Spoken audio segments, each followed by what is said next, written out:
What's good, everyone? Matt here from UK Nets Fans, and I'm joined, as ever, by Aidan McConaughey for another episode of BK to UK, the British Brooklyn Nets podcast. And we're very happy to welcome Cammy Anderson back from his hiatus with a shiny new setup, which will hopefully last a million years. We'll be recapping last week's games against the Bulls, Knicks, Pelicans, and Lakers, talking about the Nets' ever-changing but never relenting injury report, your listener questions, and much, much more. Make sure you're following us on Twitter and Instagram at UK Next Fans, the pod itself on Twitter at BK2UKPod, and check us out on YouTube, where you can watch all of our episodes back. But with that out of the way, let's get into it. And I wanted to start this week, which has been a bit of an up and down week, on our injuries. Injuries, and more injuries. Obviously, we had James Harden out with a hamstring injury. So I think he got hurt in the Houston game, tried to play through it, but played about 4 minutes of this Knicks game this week and kind of just asked to get left out. And he'll be out for 10 days before reevaluation. Guys, what do you make of the injuries that we've been having? And yeah, what is it? Should we be worried? Yeah, I mean, it's just been constant. And I think there is a slight doubt in the back of my mind. I mean, everyone seems to be talking about it's just going to be less time for the big three to play together when they're all healthy. But there is a doubt in my mind saying that's if they get healthy. Who knows what could happen? There is that fear there. And I think we've got to look at James Harden as definitely probably the most important piece, because I think we've definitely played better when he's been in there. And it sounds like this hamstring strain is a lot less serious than KD's. And I mean, I'm not a doctor, but I know that grade 1's better than grade 2, so we can be happy with that. And I think the update that Steve Nash gave before the Lakers game, it gave quite a lot of hope as well. It sounded like he's still doing a lot of activity and training, and which hints towards a quick return. Obviously, 10 days time, that puts us kind of from the start of the injury, the end of next week. So who knows? He could be back then, which would be great. But yeah, after a couple of our performances this week, we certainly could do with Harden coming back sooner rather than later, because I do feel a lot more comfortable when he's on the court. I mean, we really have had no luck with injuries this year. Obviously, the kind of KD coming back, we're all excited. He's just spent so long. He's been in, he's been out.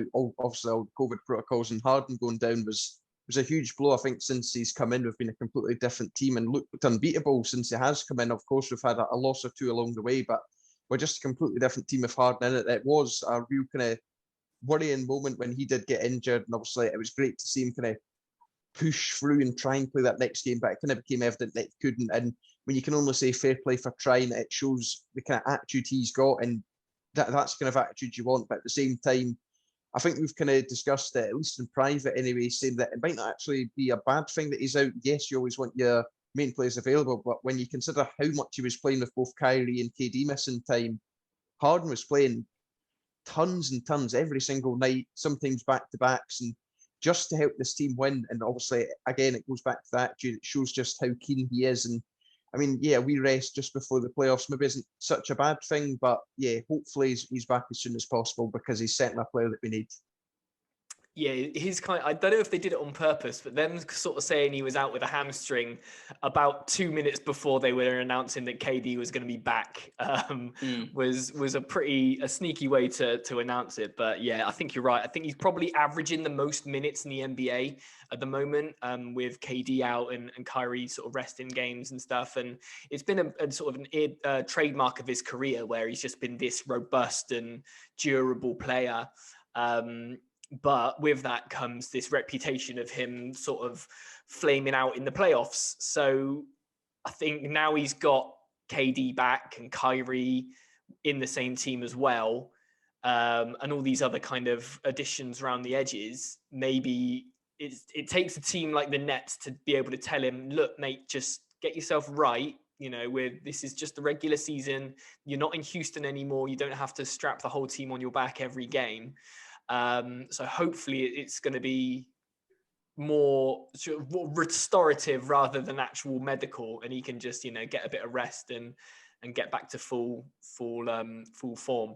But one thing I was sort of thinking is, I think KD we're probably going to get to later on in the pod, is KD's going to take a couple of games to get himself right as well and ramped up after missing 23 games. So having the ball in his hands more with James Harden off the court is only going to be good and going to get KD some more reps. So I think cautiously, I think it's a nice thing to have go on.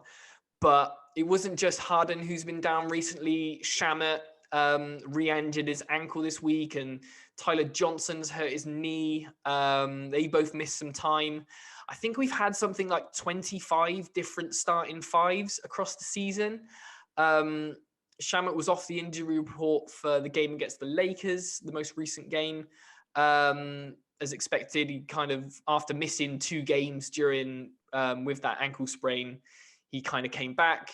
But, you know, he's been really good for us. Sort of in March, he's averaged just under 10 points, a couple of rebounds, just over an assist. And he played in 23 minutes, which isn't loads, but, you know, he struggled in his early Nets days, but he's definitely kind of, I think they call it reverting to the mean or whatever it is, where he's a 40% shooter, and he wasn't that when we first kind of signed him, and now he's showing his more true colors as that sort of 3-point specialist. But how have you sort of figured out us getting on without Landry?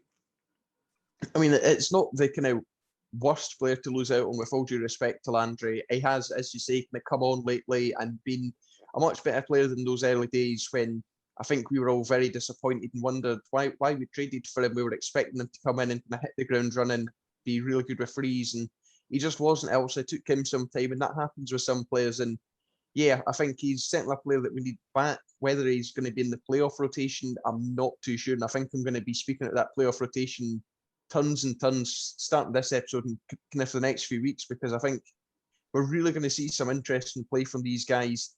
I mean, I think you could probably say 7, if not 8 places in this playoff rotation are already going to secure. I don't know if we'd run with a 9-man rotation. So it's like, you're really going to think these guys are really going to have to play out their skin here. And you're going to think, well, you've obviously mentioned TJ as well. He's going to be there. And yeah, there's just going to be so many boys fighting for positions. I mean, that could really help us kind of at the end of the season, especially with all these injuries. If these guys are finding an extra 5 or 10%, well, it might get us a few extra wins. Obviously, we're the 1 seed now, so it's not like we can get a better seed. But I mean, it just kind of makes the thing, well, makes it all kind of better. So yeah, fingers crossed that the kind of competitiveness in the team stays there, and we'll just need to see if they make that playoff rotation or not. It was just mad, that Chicago game. I was just sitting there watching it going, like, what is going on? Because obviously Shamet went down and TJ went down like I was a few minutes after, and I was just thinking, this is our depth. Like, I really hope that they're going to be okay. I mean, I don't know about you. When Tyler Johnson went down, I was like, that's a torn ACL. I was like, he's definitely torn his ACL. It was almost like exactly what happened to David Nwaba when he kind of went down. It was just non-contact. I was like, game over. But yeah, it was great to see that he was only going to miss a few weeks. I mean, I thought it was going to be a season ender. So yeah, I was delighted with that. And hopefully he'll be back quite soon. In terms of Shamet, he just looked angry when he went down with his injury, because obviously it was the same ankle that he went down with a couple of weeks before. And he just looked like, oh God, here we go again. But it's nice to see him back in for the Lakers one. They were clearly just being precautious again with injuries, which they have to be at this time of the year. But yeah, it's just good to see that these won't be long-term injuries, because obviously our depth is so important at the moment. Yeah, it is a bit worrying. Sort of, he's having to undergo a bit of rehab and strength training, and I don't think I've seen a timetable for TJ coming back either. So it's just one of those ones where it's just going to be, we're just going to have to see what it is. But you know, he's providing a real nice kind of a solid 20 minutes off the bench or something, just while Kyrie and Harden are just kind of, you know, getting their rest, or you know, one of them's resting and the other one's on. But yeah, I've really grown to like Tyler Johnson. I don't know why he was sort of, last season he was, the bubble net superstar, and I was a bit like, yeah, well, he's all right. I think it's because of my inner Chris Chiozza fanboy. I was kind of pitting them against each other, but I think, yeah, I've really come to appreciate what Tyler Johnson brings to this team. So hopefully he will be back very shortly, and we'll be back to a full complement. But talking of players that bring something to the team, it looks as though our roster is finally set. I don't think we're even allowed to make any more moves, but the Nets made Alize Johnson the latest official full-time member of staff on the court, and he got signed to a full-time contract. He's not a 10-day anymore. He's in. He's rocking with us. Obviously burst onto the scene and into Nets' hearts with that 23-point, 15-rebound debut against the Jazz. And he's gone on to average 7.8 points, 5.8 rebounds, and an assist. Offers tons of energy, doesn't turn a ball over a ton, really efficient. He's kind of one of those players that I think just kind of knows his job, goes in, does his job, and gets back out again. What do you guys think of Alize? Yeah, I mean, absolutely delighted for him first and foremost. I think every time he's been called upon, he's put in a performance every single time. And I just think it's only right that those type of players are rewarded instead of 10-day contracts and 2 ways being treated as a formality. And they actually know that there's a kind of a route to success at the end of it. And I mean, if this contract, obviously it's came out, they've saying it's a multi-year deal for 4-point-something million. I mean, if that's a 3-year deal that Sean Marks has gotten to sign there, then he's done it again. He's pulled off another heist, because this has got a real feel of Spencer Dinwiddie and Joe Harris's first contracts when they signed. And obviously they were regarded as two of the best contracts in the league at that time. Lou Dort at OKC, he's on the similar deal where he's on 3 years. He's making like over $1 million just every year. And he's one of the best defenders in the league. So, I mean, if Johnson can go on to get similar recognition, then absolutely fantastic. And from what we've seen so far, he's just been an absolute spark plug when he's came on. So, yeah, absolutely delighted with what he's done. Yeah, I'm delighted as well with both what he's done and the fact he has come in. I think we were all really excited and impressed by him after that Jazz game. I don't think anyone really seen that coming from him. And yes, he's not been able to match that, but that's not what we're expecting from him. And I think just the energy that he does brings something any team can really do with. And yeah, as Aidan says, if it's a kind of 3-year deal, I think that's fantastic. It's kind of, there's always been tons of questions about what about the Nets' future. Kind of 3 years' time will be kind of what the end of the contracts of the big kind of scary hours trio, and yeah, kind of lots of questions then. But it kind of shows that Marks is already maybe looking ahead to that as much as he's focusing on the future. And I think it's good that Alize's certainly shown a lot and still has plenty of room for growth, I hope anyway, and could become, like Aidan says, a kind of Dinwiddie or Harris, where he develops into a really good player for this team. Yeah, it should be good. He's still 24 as well. So if that is a multi-year deal, I think, you know, with everyone's like one eye on this post superstar sort of window that we've got, it could be a really nice piece that, you know, if he carries on getting his head down and doing what he's doing, then he can only be an asset really. But I do, you know, telling a lie saying that this roster's done, there is a glimmer. The door is open slightly now after some comments that have gone by this week that Spencer Dinwiddie could be back. This maybe, you know, we don't know where, we don't know when, we don't know if it's the playoffs, but Steve Nash had some sort of characteristically vague words to say about Dinwiddie coming back. Obviously, Aidan and I spoke a bit about this while you were not with us, Cammy. But what do you think about the potential of what is probably you know, what was touted to be a 6th Man of the Year candidate coming back in time for the playoffs? I mean, I think it's incredible that Spencer's kind of managed to cut so much time off this kind of what was seen as a season-ending injury. It kind of seemed like he played his last game for the Nets, but now it does kind of seem like he might even play, whether that is kind of final few games of the regular season or even in the playoffs. But if he somehow manages to come back and make a difference in the playoffs, what a boost that will be. I know he's not a Kyrie Irving, a Kevin Durant, but not many players can just kind of spring a not many teams can just spring a Spencer Dinwiddie out the back pocket. And yeah, I think it's huge. And I've kind of had a wee theory on why we didn't trade him. Part of me seems to think he's maybe going to agree to a sign and trade. We will let him he's also rehabbing. We want to see obviously he came in, he's been a bit of a reclamation project. We want to see him get that ring and we'll kind of amicably part ways. Obviously, he's never been too shy to share his kind of comments on social media and always kind of hinted that he wants to do something unique with the contract or leave. And yeah, I mean, I think there's maybe something that's going on. I can't see us signing him up unless he does some very, very interesting deal. Obviously, as I said, he seems to have some interest in like a Bitcoin deal or whatever the kind of cryptocurrency of choice is at the moment. I'm not too wired in with all that stuff, goes completely over my head. But I mean, yeah, if he somehow signs a new contract, I think that's fantastic. But if he then signs a contract and we manage to trade him, yeah, I think fair play to him. He could have left. We could have probably traded him also a few weeks ago. There was the talk about the Oubre for Dinwiddie trade. It was said that it was the Nets, but then he'd also had that video saying it was actually the Warriors that offered it. So yeah, it clearly shows we value him, and that there must be something there. Otherwise, we'd have let him go in a second, I think. Yeah, I mean, I think it would be foolish if Steve Nash come out and say, no, there's absolutely no chance that he's going to come out and play in the playoffs. If there's any even glimmer of hope that he can come back and perform. I mean, we talked about it, as you said, Matt, after the trade deadline and what maybe went wrong there. I've had a few weeks to think about it. Potentially we were hoodwinked with the information that came out. Maybe they weren't trying to move him at all. We don't know, And I think with what's came out, with what he said, I saw a really interesting quote from him where someone just said, what have you learned the most from this time out where you've been injured? And he just said, a partial tear is a lot easier to heal from than a full tear. Obviously, he's had that in the past. No one knows it better than him. So he thinks he can come back. And I mean, I think with the trade deadline, it was going to be really difficult for us to bring in someone that would have as much impact as a Spencer Dinwiddie in the playoffs because of what he can bring. If Spencer Dinwiddie comes in and he even brings 80% of what he was playing like beforehand, then we're absolutely laughing.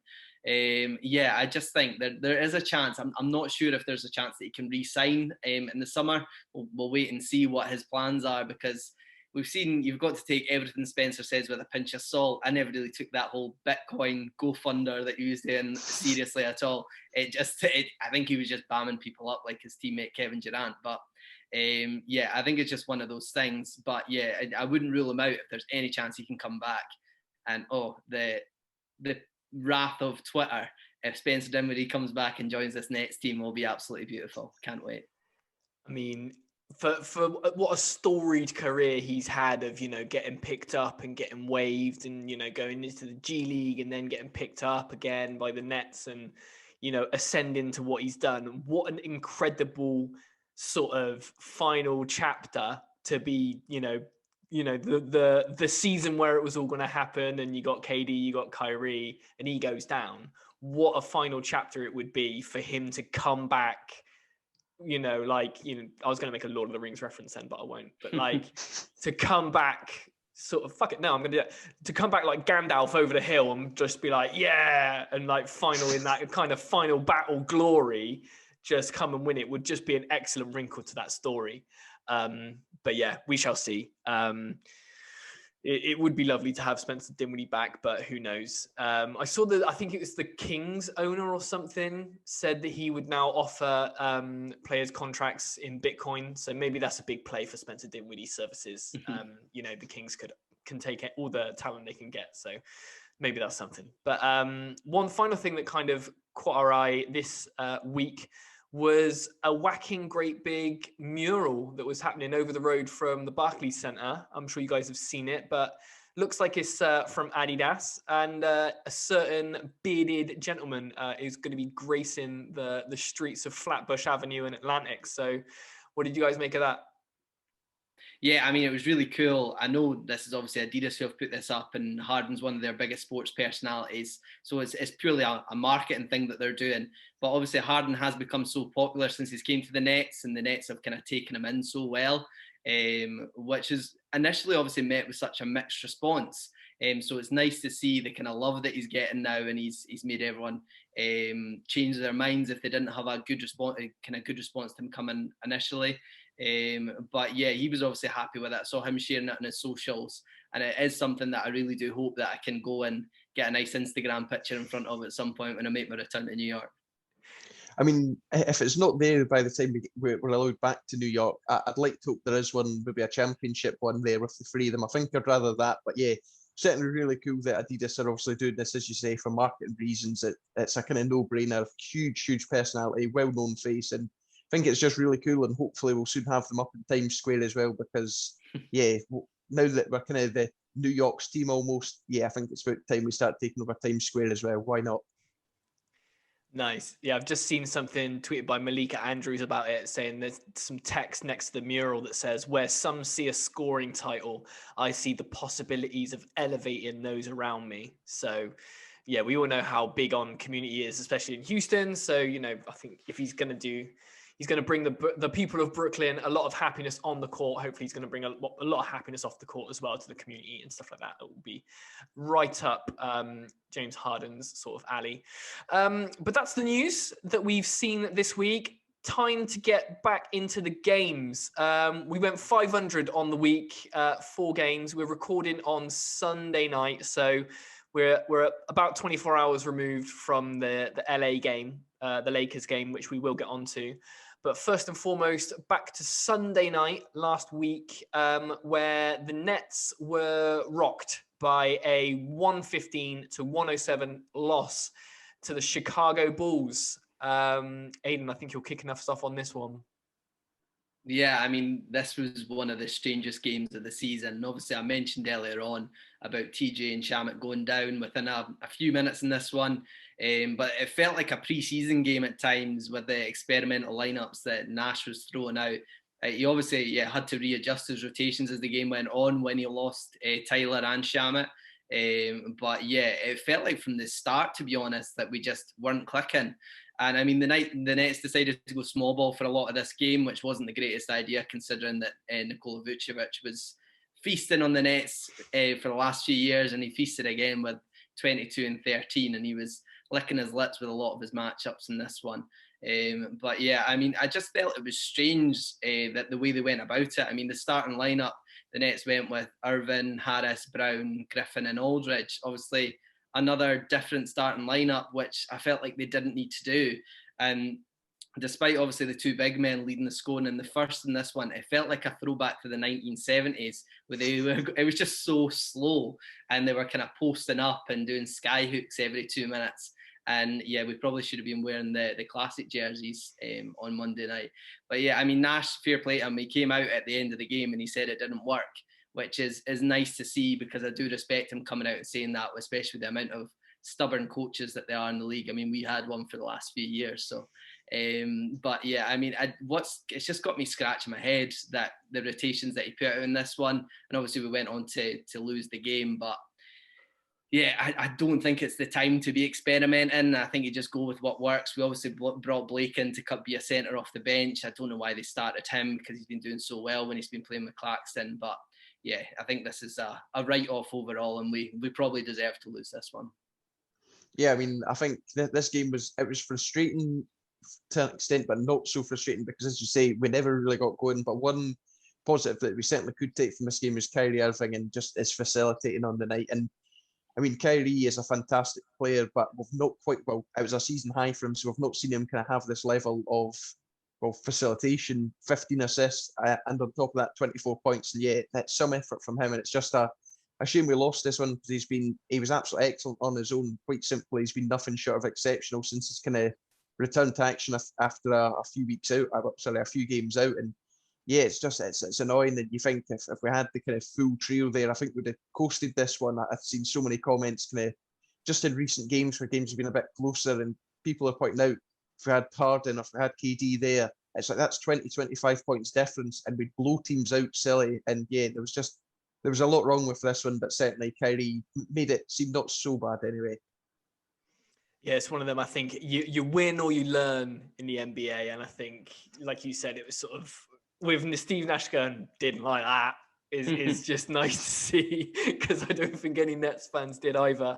But one thing that I did like was Jeff Green, Uncle Jeff. I think Mr. Consistent, I think, for this Nets team so far, on the best contract in the league.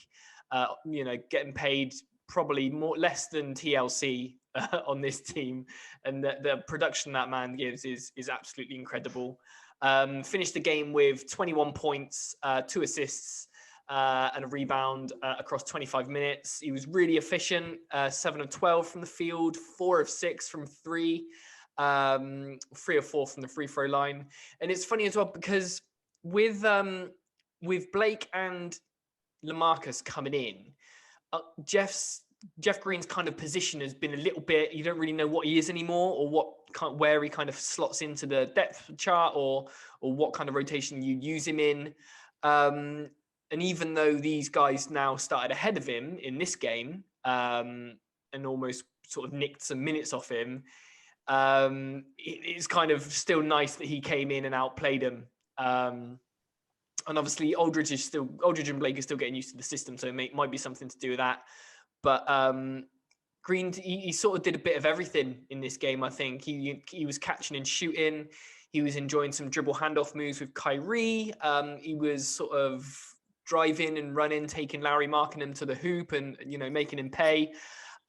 He did a real nice sort of cross-court skip pass to an open Chris Chiozza for 3 in transition. But the highlight has to be the dunk, I think. So he's in. Jeff Green's at the top of the key, faked out Thomas Satoransky with a pass to the perimeter before driving left, splitting the defenders and punching it home past an ex-net in Thaddeus Young. But yeah, it was really nice to see. It was absolutely beautiful. I don't think the man ages. He's like a fine wine. I think Jeff Green. He's just getting better with age, and really, really, really becoming one of my favorite nets.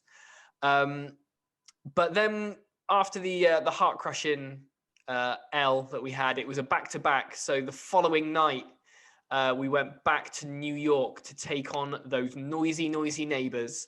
But fortunately for us, we came out for another win. Cammy, what did you make of the performance against the Knicks? I mean, I waxed lyrical about him all of a few minutes ago, and I'm going to do it again. Kyrie Irving took over tonight, and yet another 40 piece from him, and it's mentally just seems to do it with such ease. I was kind of looking at the numbers, and I knew he'd had a few. It was his 4th time this season, and it was the 3rd in a 4-game period for him. The 3 of the 4 came in a 10-game period, I should say. And yeah, that's just mental that you're able to kind of keep that up. And obviously, Kyrie's been, as I say, exceptional. We're running out of words to describe him, much like we were kind of running out of words to describe Harden in recent weeks. And with Harden kind of going off injured early doors, I think it was something that could have really shook the team, could have really, really derailed the team. Obviously, a lot of things had to change then, systems changing, rotations changing, and tons of stuff had to change. And I think it would have been easy for us to kind of just collapse, but we didn't. Kai absolutely balled out for the second night running, and a stat that did wow me was the fact we made 1 less field goal than the rest of the starters combined. Now, fair enough, Harden only played a few minutes. I don't think he even took a shot, but still, to have more field goals made than 3 other starters who were playing for similar roughly similar minutes is massively impressive. We've also seen kind of James Harden take over in recent weeks. We've not seen KD do it just yet due to kind of his in and out. And obviously, Kyrie can do it. We know that. It's not any surprise, but certainly the fact he's been able to do it a lot recently, I mean, certainly makes me feel better about these games where it is just the one superstar available to us. Yeah, I mean, Kyrie was absolutely incredible, and it was just so nice to see him playing with a smile on his face as well. You can tell he loves playing against the Knicks, especially his entire career. I think they came up with his numbers on the screen on the Yes broadcast, and he was like averaging like 28 points against the Knicks in his career, and it's just like you can tell he enjoys it. But I was really impressed with Alize Johnson in this one actually, and it could be the game that earned him his contract. It was nice to see him getting serious minutes again. Obviously, he showed again that he's an NBA level player, and he should be getting a contract, which he obviously did in the end.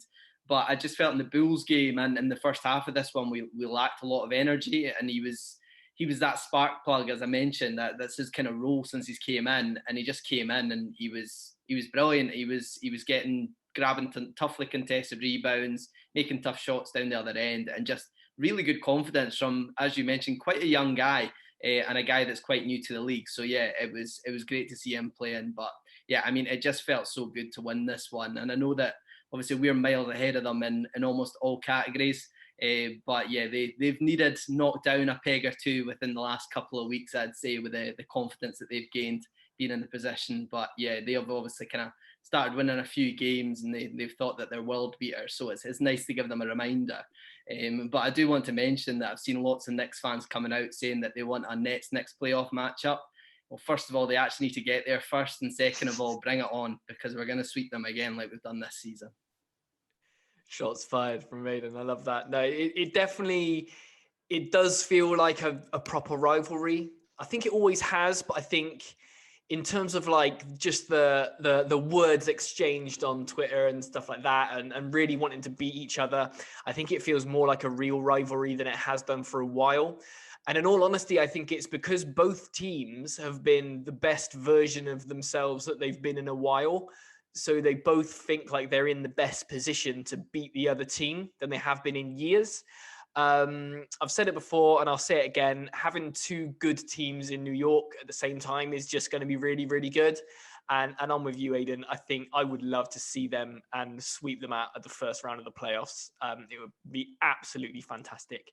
But I just think it's incredible how being good for one half season and not making any stupid front office gaffes, not even like making good like decisions in a front office, just not doing something stupid has given Knicks fans even more entitlement and even more overconfidence. But, you know, I think it is what it is. But I think, you know, the all-time season is tied up now 101 to 101. So going into the playoffs maybe and into next year, then it's really going to start being a Nets town. So following that win against the Knicks, the Nets took it to the New Orleans Pelicans and won that game as well, taking a comfortable victory, 139 to 111. But this game was all about the return of Kevin Durant, the best player in the league, in my opinion, out for a long old while with that hamstring injury, and he came back in some pretty good fashion. 17 points, going a perfect 5 from 5 from the field, 2 from 2 from 3. 5 from 5 from the field, from the free throw line. So that's 100, 100, 100 club territory. He added 7 rebounds, 5 assists, and a block in just 19 minutes off the bench. So another game off the bench, which is weird to say when it's KD, but he's on a minutes restriction, ramping it up as the Nets team staff do like to do.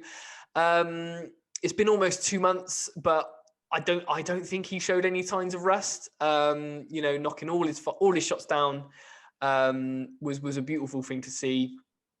You know, he came back and didn't look like he missed a beat after being out for a year. So him being out for a couple of months was always going to be light work for KD. As I say, he was on a minute restriction. 23 straight games he missed. But yeah, it looks like he's back to normal. I kind of looked like he was moving well. And not a lot other to say than it's great to have him back. And I hope he can stay on the floor from now until the playoffs, kind of once his conditioning has got up to 100%. But it's nice to see KD back. Unfortunately, the player I'm going to talk about also played like normal, but not KD's normal. Unfortunately, this is TLC's normal. And the second most minutes on the night, and he went 2 of 13 shooting. I mean, there's one word that can sum this up, and it's unacceptable. That's a family-friendly word for it. There's players that can have some off nights, and you can accept that. But lately, it seems like almost every night for TLC, it's just not happening for him, and it's a shame because you always want to see the players on your team do well. But it's just as I say, not happening for him. We've also seen DeAndre Jordan dropped entirely in recent weeks and in recent matches due to his poor play, and I can't help but wonder, maybe giving TLC some DNPs would maybe getting back into the groove, maybe just let him find. I don't know how you could even describe it. It's just such a weird situation that he's still getting games and such significant minutes in some games as well when he's doing so poorly. It just seems almost like he's too comfortable, almost kind of like what DeAndre Jordan was for such a long time. I think we said for all too long he never really had that desire. And yes, TLC comes in and gives his all, but it's just not enough at the moment. And I think as Aidan said to both me and you, Matt, just like the Lakers, TLC peaked at Disney World during the bubble. And I mean, I think we just need to remember him for that. And I think that's what makes the kind of recent struggles that he's had even more frustrating, because we know how good he can perform on his day. But yeah, I think he'll seriously need to up his play if he wants to win that playoff rotation. There's we mentioned it yet again. At the moment, he's nowhere near that rotation. He really needs to buck up his ideas and his play. And I mean, I think we're often harsh on some players, but we're equally as quick to give them praise and vice versa. And yeah, at the moment, things just aren't going well for TLC, and you hope that with kind of the injuries and stuff like that, he can find his feet again and get performing and help us out. Yeah, he was. It's 13 shots. They were all threes as well, weren't they? And the Nets, apart from TLC, they shot absolutely fantastically from three. And I'm pretty sure he like made up half of the Nets misses from three on the night, which is just crazy. But yeah, I mean, what can you do really? He obviously gets told when he's playing. Nash decides to play him, so yeah, what can you do? But I mean, from this one, I took from it that the Nets passed the ball absolutely beautifully. I thought their playmaking and just passing in general were fantastic, especially with the limited minutes that Kevin Durant was in the court, which just shows another kind of string to his bow of how good he actually is and how much better he makes the team. If I was to pick out a particular play, the play where the whole team passed it around the perimeter and then Harris drove to the basket and passed it along to Aldridge, who dunked it. I mean, it was beautiful to watch, but it was almost impossible for them to defend as well, which was really impressive to see. So I liked seeing that. I mean, when I think about the Nets passing, how well they've been doing it recently, especially when Harden's been in there, I think back to when Harden signed, and there was loads of opposing fans putting that video on Twitter of 2K, and it was like how the Nets offense is going to work, and it's like Harden, Durant, and Kyrie dribbling it for 8 seconds each, and then throwing up a contested 3-pointer. And it's nice to see how wrong they were, because I mean, passing this year has been probably one of the best teams in the league, I think, and this one especially, where we're really, really good. And Harden wasn't even playing, so it just shows you how talented the Nets are, that we've got so many options, especially with kind of bringing Blake Griffin in, who's a guy who's 6'10", who can pass the ball like a point guard. We've just got so many good options of players who can play make. And yeah, I was really impressed with the Nets in this one, and it was nice to sit back and just watch beautiful basketball. It's nice to get the win, but it's nice to see the Nets playing the beautiful game at the same time.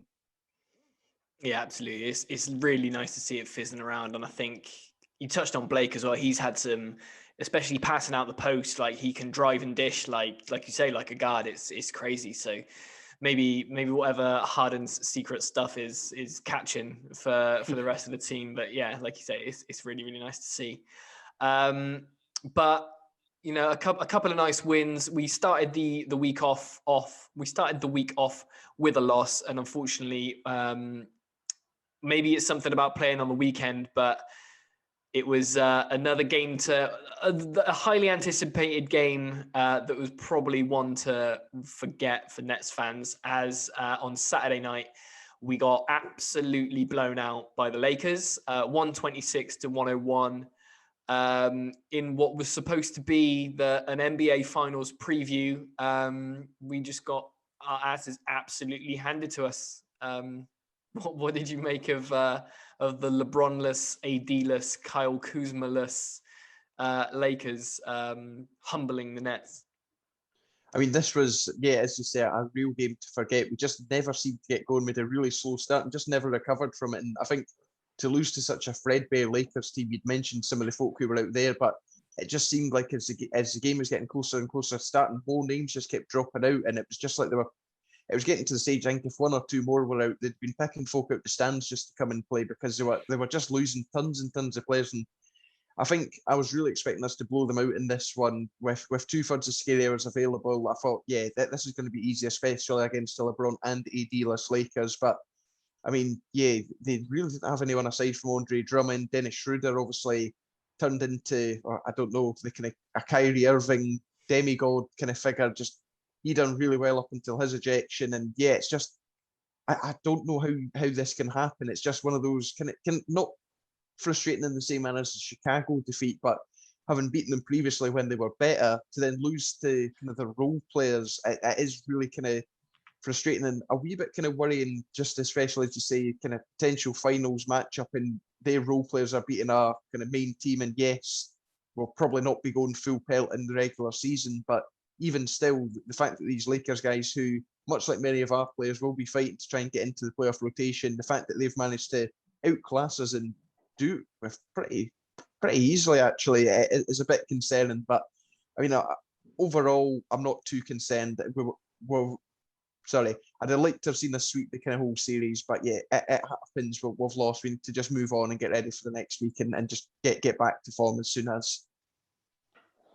That's it. I mean, we just didn't make things easier for ourselves. And obviously, we had to play the majority of the second half without Kyrie in this one, after he was obviously ejected with his altercation with Dennis Schroeder. And I mean, I've never seen Kyrie that animated, and it was his first career ejection as well, which is no surprise because he has been so level-headed his entire career while being on the court.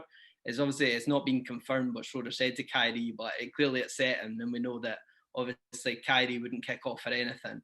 But obviously this on top of Durant playing on a minute's limitation was a bit of a recipe for disaster in the second half.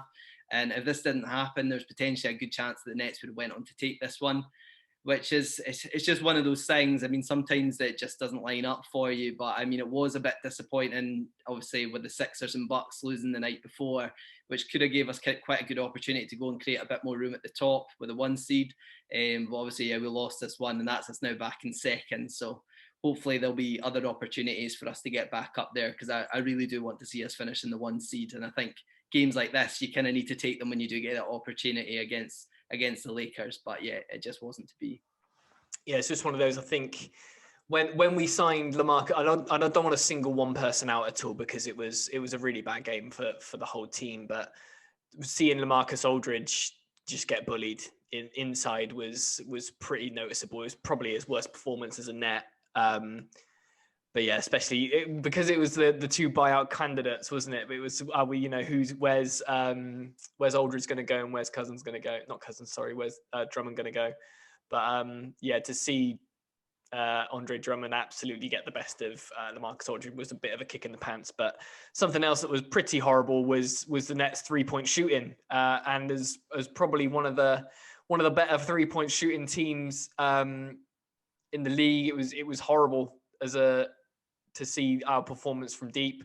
The Nets shot 18.5% from 3 as a team for this game, which is our lowest percentage of the year. It was even worse than when we went 7 of 37 against the Hawks in January. Just to put it into context, Joe Harris went 0 of 4 from 3 this game. Jeff Green 0 of 1.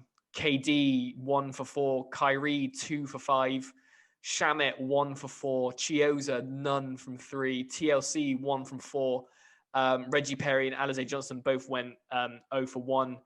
And it's just crazy because, the Lakers did lead most of the way, and we're only ahead by 4 points before Irving and Schroeder both got bounced. But they kind of went on to have like a big old 15-2 run, I think it was. And that really kind of opened it up. And we just couldn't get back shooting like that. But what I'm quite confident is that would never happen over 7 games. Like, even without, KD on the minutes restriction, even without Kyrie for the second half, even without James Harden, we wouldn't shoot like that 2 games in a row, let alone 4 games out of 7. So as you can't really do, say these excuses and yeah, but this, yeah, but that, because we got beaten by the better team and we got to give the Lakers their due. But, I'm still happy to just take it on the chin and keep rolling, because as I say, when it matters, I think, we'll see a different side of us, but there we are. That's all last week's games spoken about. Now it's on to some listener questions. So thanks for everyone for getting them in. This one is from Theo, friend of the pod, from Met the Criteria. He said, given what we've seen of the volatility of the Nets lineups this season, particularly with injuries and advances of KD and Kyrie, where do you think we'd be if we had never pulled the trigger on the Harden deal? Who wants to take this one first? Because I've got ideas as well. I'll take it first. Go for it. Yeah, I go. Okay. So first of all, I'm glad Theo put this one in the Discord, because it gave me a chance to Google what volatility meant. But no, I'm only joking. I knew it meant. I'm only joking. But yeah, it's a good question. It's a tough question, because I think you have to look at the domino effect, which potentially, obviously, may have happened if Harden never signed. It may have never happened. Just say, obviously, would Aldridge or Griffin signed? Would KD have taken as much time out as he did with his hamstring? Would the Nets have been as lenient as they were with Kyrie's time off? Would Harden have gone somewhere else in the East? I mean, there's so many questions. So, but I kind of took this one as, if you just took James Harden out of there and you put the players back in that were traded for him, but we still signed the players that we have done with Blake and LaMarcus and whatnot, I'd still see the Nets were probably floating around, say, the 4th or 5th spot in the East, potentially 3rd. I don't know. I think we're certainly still better than the Hornets, I think, like if we didn't have Harden in there. Our record, just with the kind of injuries and stuff that we've had, would probably just be over 500. We're probably only by like a couple of wins or so. But yeah, I think you certainly couldn't underestimate what kind of Jarrett Allen would have brought to the defensive end if he was still in the team. But yeah, I think we'd probably be in quite a difficult position. And I think as well is, would the team be as harmonious as it would be right now if the Nets never signed James Harden, obviously with KD and Kyrie wanting to take time out? We didn't have that James Harden insurance during those times. I don't think there would have been. I think there would have been a lot more questions. I mean, probably more fallout. You see players kind of having a go at each other. I mean, it is, at the moment, they're just out there having fun because they're winning the majority of the time. So yeah, I don't think it would be as a harmonious situation. I think Nash as well would have been there would have been a lot of questions asked about Nash as well, because he did have to rely on James Harden on his rotations in a lot of the games where the boys were out. So yeah, it would be really interesting. And I think just the time we've seen James Harden is just verified, if we already didn't know already, how important that trade has been for the Nets to go on and win a championship. I mean, Matt, you may as well just edit Aidan Johnson, stick it for my bit as well, because he's taken every single word on my note pretty much out my mouth. But I mean, I think the simple way to answer Phil's question is certainly in not as good a position as we find ourselves in. And like Aidan so expertly said, kind of a few positions down. Obviously, there's so many things that could have happened. Obviously, prior to the Harden trade, was so much talk about Bradley Beal. How could we have played if Bradley Beal had come in? And yeah, I think it's one of those that it's just going to be you never really know. And it's one of those I think you'd quite like to know, but I'm certainly happy they've got James Harden and we're doing as well. I think this is definitely the outcome that I'd prefer it of all the many different possibilities that could have happened a few months ago. Yeah, absolutely. I think my overriding thought is that sort of Harden seems to have brought a stronger mentality that the Nets have had for a long time, and has made us win those games we should be winning. The Nets have been really bad at losing to bad teams and winning against good teams for a good long while, and that was evident kind of at the beginning of the season. I mean, I would love to have seen an Irving, LeVert, Harris, KD, and Allen line up a bit more. But I think that's just the long-time Nets fan in me talking, as there's no way we'd be in the position we are in now without that trade going down. There'd also be no James Harden telling off DeAndre Jordan, so he might still be running amok, plodding around underneath the basket on defense. And you don't know how that sort of you don't know how Claxton and Brown and Shamet would fit in around that previous old young core either. So yeah, I don't think it's too edgy a take to have to say that we're better off with Harden, but yeah, definitely an interesting thought exercise. So yeah, thanks for that one, Theo. And we got a couple more from Sam from the Discord as well. This is a bit of an off-topic one, not off-topic, but not so much about the Nets. He goes, have you got a soft spot for a second team? If so, who and why? I love watching the Grizzlies too. They can be really exciting.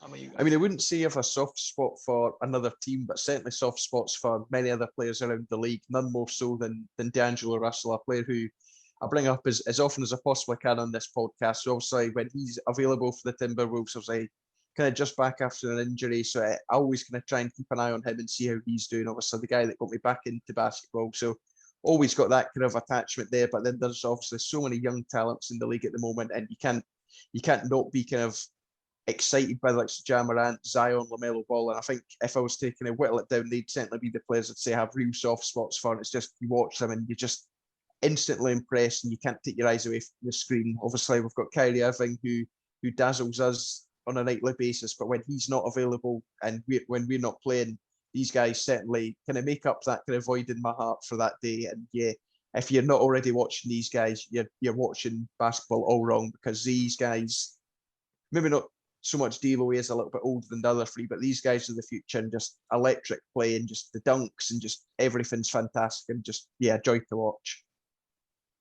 A few years ago, when the Nets weren't doing so good and they weren't making the playoffs, I really enjoyed watching the Houston Rockets, and I made them like my Western Conference team that I used to watch, and it was mainly down to James Harden. So the good news now is there's no real reason to watch the Rockets, so I don't need to, and thank God. But yeah, I like the Magic too. I think I probably have a soft spot for them for when Aaron Gordon was kind of a young guy there. I just loved watching him play, and I still do. For that reason, I don't really kind of have a team now, but in terms of the teams that I'd go out my way to watch in League Pass, I like watching the Nuggets now. I think the Nuggets are a really good team to watch. They've got some great players, and obviously adding Gordon in, they are really exciting. I think they could actually be a really serious threat in the West, especially with they could be matched up with the Lakers early on, which could be really fun. I like watching the Hawks and the Mavs, probably for similar reasons that Cammy mentioned his teams, just because I like young players and I like up-and-coming stars. Love Doncic. I think he's a great player. And yeah, I don't like watching Trae Young, but I like John Collins. So I think that's why I like the Hawks. But yeah, no really kind of second team as such, but just teams that I like to watch. Yeah, nice. I was, weirdly enough, I don't think I've ever admitted this to anyone, but I was very, very close to being a Lakers fan.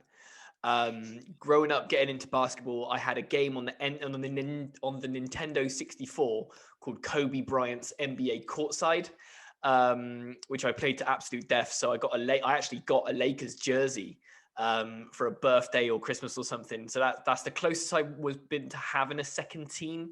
I think kind of growing up, I think if you watch basketball as a kid, you're drawn to the smaller players. So people like Allen Iverson, I was a massive fan of, stuff like that. But yeah, I don't have any. I think like you guys, I've got allegiances to players rather than teams. I'll see. I love Dame Lillard. I think he's incredible. But we've got 1A and 1B in that in Kyrie Irving on the Nets as well. Although shout out to like the Tim Duncan Spurs. They were I had a real soft spot for them as well, because I think I like a team that is just kind of fundamentally sound and play in that kind of team role rather than relying on superstars. They had like a huge big three, but like, do you know what I mean? Instead of like that, we weren't particularly flashy, but they would just crush you with their like efficiency and sort of team play. So I really, really like those. So yeah, a few to throw out there. But we got another one from Sam. He says, Is the time that we're expected to have all of the #bid lads available together a realistic period in which to build enough chemistry to even win the East, let alone a championship? I watched, so I don't know if you guys spotted it, but they did like a Twitter Spaces hangout with KD, and some other guys kind of hopped on, and this was kind of something that he raised in there, and he was pretty bullish on like high IQ players just sort stuff out quickly. And given how quickly James Harden sort of adapted to the team and made that work in a game, it leaves me with just lots of hope that it will happen. What do you guys think?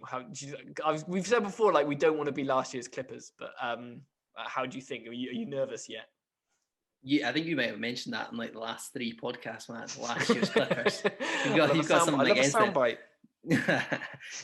Yeah, I mean, pretty similar to you. I mean, and what KD was obviously saying on Twitter. I think a lot of it has to be down to as long as they're all healthy. As long as they're all healthy, I don't really care if they play 15 games together going in, or if their first game back altogether is the first round. As long as we have all of them for there, I'm pretty confident that is enough for us to get out of the East. And yeah, for the reasons that you said, how quickly did James Harden come in and adjust to how the Nets played, or kind of readjust the way the Nets played? And then we started consistently winning straight away. I mean, superstars can adjust to any situation and win while doing it as well. So yeah, I'm not worried at all. Especially, I just think if we can have all of them back together, it's just one of those things as well where the playoffs is such a different ballpark as well. If you look back to when the Nets got in the playoffs with DAngelo Russell and Caris LeVert and played the Sixers, it felt like the team played a completely different game in the playoffs from what they were playing before, because it's almost like a different sport at times, just because of how intense it is. And I think you can't prepare any team, any new young team, for going into a playoffs like that. And I say a young team in terms of a team that's not played together that much. So it's like a brand new team. And yeah, I think you chuck them in the first round and then game one, then they'll be absolutely fine. And I think what you need to take into consideration as well, there's 15 games or so from when Harden's timetable to come back.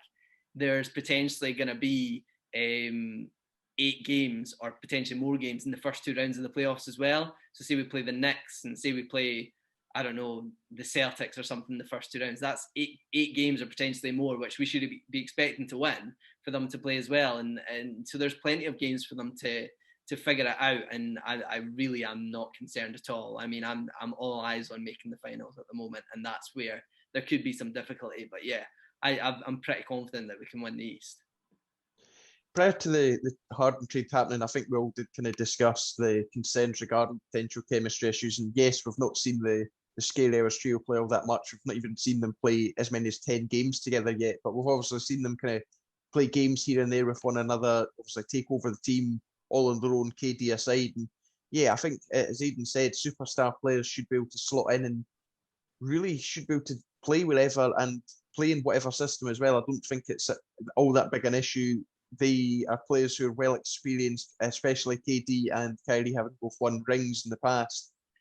They know what's expected of them. That they're all kind of still training with each other and have been for several weeks. Yes, they've maybe not all played together, but still you're building that chemistry there. And I think, as Aidan also said, the main thing is that they're all healthy. If they're all fit and healthy, then I don't think we've anything to worry about. And at the same time, I don't know if this question was just solely referring to the chemistry between the big three, but when it comes to playoff 2, the rotation, again, there I go again, the bingo cards will be going filled out, because I've mentioned that many times. But like, yeah, the rotation is going to be massively reduced, so it's less players you need to worry about kind of combining, whereas now there is a lot of players coming in and out, obviously, as we've already said, lots of different starting lineups, but I think things will be a lot more solid and just kind of settled come playoff time. And yeah, if they get a few games in before the playoffs, I think that would be ideal, but it wouldn't be the worst case scenario if we had to wait until the start of the playoffs. Yes, it would maybe take them one game to get to grips with things again, just